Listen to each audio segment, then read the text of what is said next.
কয়েকদিন আগে বাড়িতে হয়েছিল একটি ছোটখাটো অনুষ্ঠান। এই মোটামুটি ১০-১২ জনের একটা আয়োজন। সেদিনটি ছিল আবার নিরামিষ। শুধু আমাদের নয়, পাড়ার যে মোটামুটি যাদেরকে বলা হয়েছিল তাদেরও সবারই নিরামিষ ছিল। আসলে আমরা মোটামুটি সবাই একই গুরুর দীক্ষিত।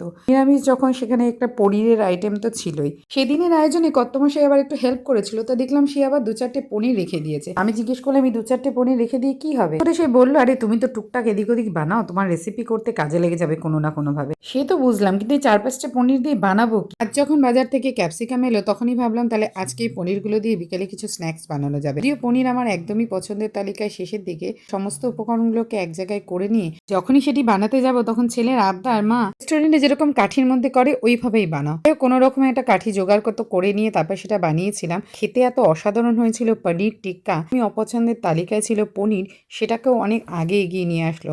সামনে না হলেও মনে মনে কিন্তু কর্তামশাইকে ধন্যবাদ দিয়েছিলাম ওইটুকু পনির বাঁচিয়ে রাখার জন্য।